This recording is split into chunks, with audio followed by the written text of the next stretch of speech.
নিশা তামুলপুৰ জিলাৰ ধুলাপুৰীত বিধ্বংসী অগ্নিকাণ্ড। ধুলাপুৰী গাঁৱত সংঘটিত হৈছে এই অগ্নিকাণ্ডৰ ঘটনা। ডাও ডাওকৈ জ্বলি উঠিল এটা বাসগৃহ। ধুলাপুৰী গাঁৱৰ শফিকুল ইছলামৰ বাসগৃহত এই অগ্নিকাণ্ড।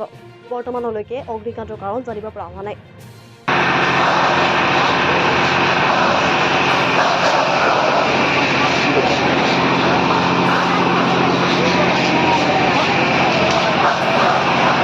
গাঁৱৰ ৰাইজৰ তৎপৰতা জুই নুমুৱাবলৈ সক্ষম হয়। অগ্নিকাণ্ডৰ ফলত মূল্যৱান নথিপত্ৰৰ লগতে প্ৰায় 3 লক্ষাধিক টকাৰ সা সম্পত্তি ভস্মীভূত হয়।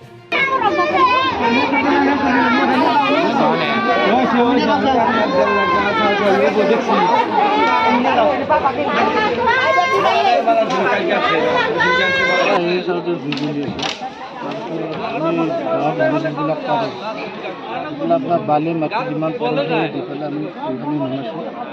তাৰ বহুত দেৰিকৈ কিমান টকাৰ ক্ষতি হৈছে? আছিলে সেইক্ষেত্ৰত অলপ সৰু সুৰাকৈ বেপাৰ চলাই আছে। মোটামুটি 2.5 লাখ টকাৰ মাল আছে। নগদ পইচা আছে 50,000 মান। সেইকাৰণে এতিয়া অলপ চোৱা চিতা কৰে ভাল হ'ব আৰু। তাৰমানে আমি প্ৰায় 10:10 মানত বজাত আমি তেখেতসকল সম্পূৰ্ণৰূপে গাঁৱৰ মানুহ বা তেখেতসকল নিদ্ৰাত আছিল। আমি প্ৰত্যক্ষ কৰিলোঁ যে হঠাৎ জুই লাগিছে। তাৰপিছত আমি দেখালোঁ গাঁৱৰ মানুহে সম্পূৰ্ণ মানুহ আহি হেৰি কৰিল, কিন্তু কোনো ধৰণৰ আমি কোনো বস্তু বা হেৰি কৰিব নোৱাৰিলোঁ। সম্পূৰ্ণৰূপে যেনেকুৱা ধৰণৰ ডকুমেণ্টছ আৰু ঘৰৰ যিমান সা সম্পত্তি আছিল সকলোবোৰ শেষ হৈ গ'ল। আৰু তেখেতে এজন সাধাৰণ বেপাৰী আছিল, বেপাৰ কৰি চলিছিল। প্ৰায় 2 পৰা 2.5 লাখ টকাৰ মান সা সম্পত্তি সম্পূৰ্ণৰূপে যা গৈছে।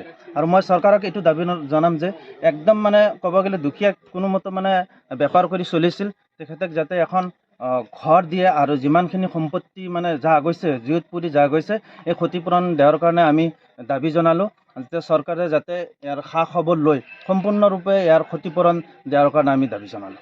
অগ্নি নিৰ্বাপক বাহিনী খবৰ দিয়া হৈছিল কিমান সময় পিছত আহি পেলাই খবৰ দিয়া হৈছিল। তেখেতসকলে আহি পাইছে। মোটামুটি আমাৰ ৰাইজৰ মানুহ সম্পূৰ্ণৰূপে হেৰি কৰাৰ পিছত আহি পাইছে। তেখেতে ৰাস্তাৰ অসুবিধাৰ কাৰণে অলপ দেৰি হৈছিল। তেখেতসকলে আহি অলপ হেৰি কৰি গৈছে। সংবাদ